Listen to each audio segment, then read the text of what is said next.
시편 46편. 하나님은 우리의 피난처시요 힘이시니 환난 중에서 만날 큰 도움이시라.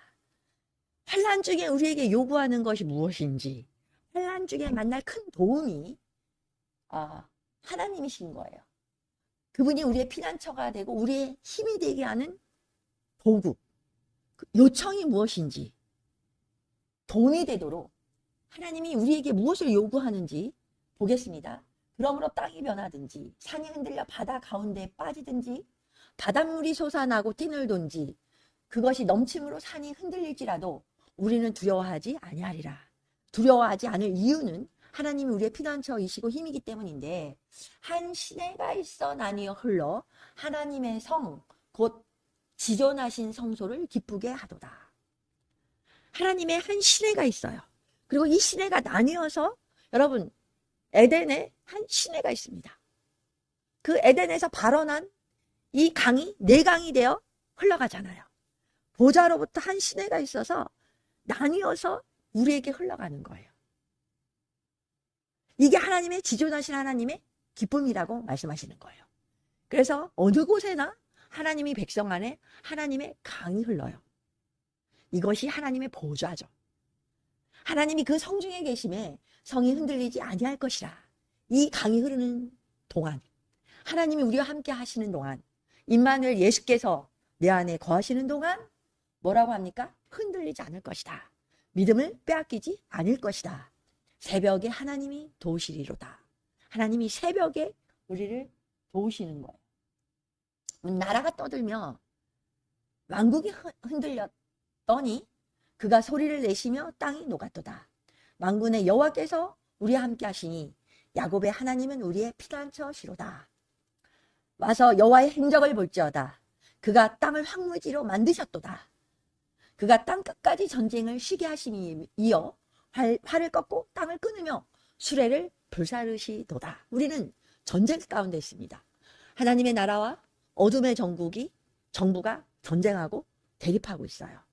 그런데 하나님의 행적은 땅을 황무지로 만들기도 하시나 전쟁을 끝이게 만드시고 전쟁의 무기인 활과 창을 꺾고 끊으며 사용되어지는 수레들, 무기들, 탱크, 또 비행기 이런 것들을 불사르시도다. 이르시기를 너희는 가만히 있어 내가 하나님 됨을 알지어다. 하나님이 행하시는 그 역사, 하나님 됨을 알지어다.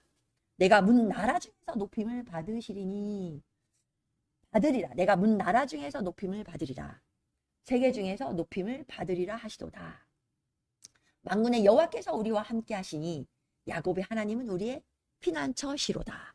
하나님께서 영원히 우리와 함께 하실 것이고 그 하나님이 피난처이기 때문에 환난 중에 뭐라고요? 문 나라 중에서, 백성 중에서 하나님이 높임을 받으리라.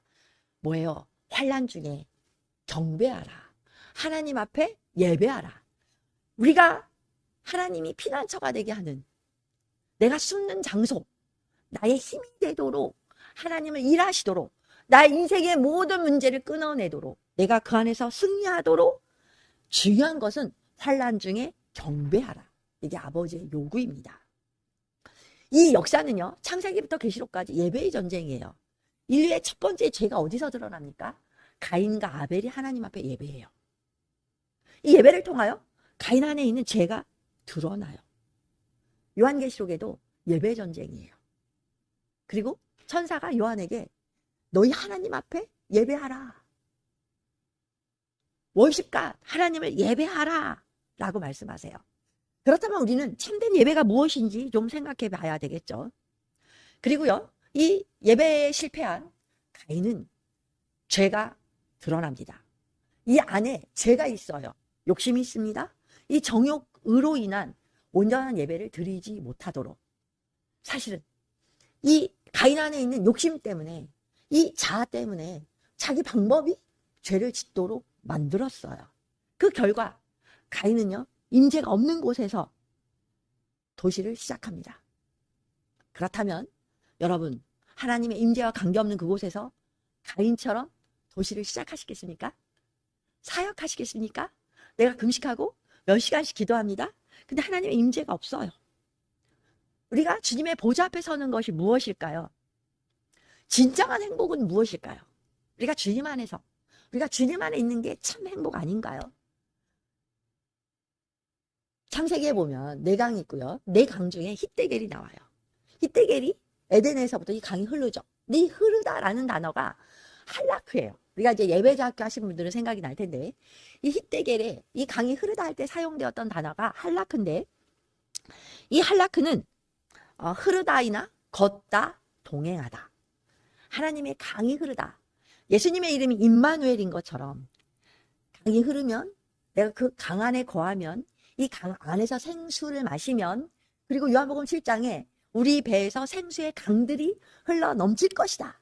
내가 그 안에 동행되어지고 그 안에 주님과 함께 걷는다면 나는요 목마르지 않아요. 그리고 항상 이 강은 성경의 중심에서 흘러요. 그리고 이 강이 흐르는 것은 우리의 믿음의 모습을 보여주는 거예요. 하나님과 동행하는 것이 어떠한 모습인지, 내가 환난 가운데, 역경 가운데 이 강이 흐르지 않도록 내가 이것을 유지할 수 있다면, 이것은 하나님과 동행하는 우리의 믿음의 모습입니다. 이것을 위한 기름 부음의 대가 지불이 필요합니다. 그렇다면 대가 지불을 하시고 계실까요? 우리가 하나님께 가까이 하려면 야고보 사도를 통하여 마귀를 대적하라는 거예요. 우리가 하나님 앞에 순복하기 위하여 먼저 원수를 대적해야 돼요. 마귀를 대적해야 돼요. 그럴 때 우리가 하나님과 동행할 수 있어요. 하나님의 생명수 강이 흐르도록 합니다. 이게 하나님과 함께 동행하는 거예요. There is a river. 그곳에 하나님의 강이 있다. 이 강이 공동체 안에, 한 도시 안에 흘러요. 그러면 이 날개비전센터 교회를 통한 하나님의 강이, 이 예배의 강이, 이 영광의 강이, 이 생명수의 강이 각 가정과 각 3터와 1터 위에 이 공동체를 통하여 흘러가는 거예요. 이 역사가 성도들이 삶과 가정 안에 혼란, 전쟁을 끊어지게 합니다. 이 강이, 이 강과 동행할 때 우리의 인생 안에 있는 모든 문제를 해결해요. 그래서 이 강에 기름 부음, 대가 지불을 능히 감당할 수 있어야 돼요. 이 강이 흐르면 어떤 원수의 무기, 칼이나 창이나 병거들을 다 무효화시킬 겁니다. 그 모든 원수의 공격들을 무용지물 되게 만들어요. 왜냐하면 여호와 니시, 우리 하나님은요 승리의 깃발이세요. 그리고 이미 승리하셨습니다. 십자가를 통하여. 그리고 지금도 승리하셨을 뿐만 아니라 하나님이 뚫고 전진하고 계세요.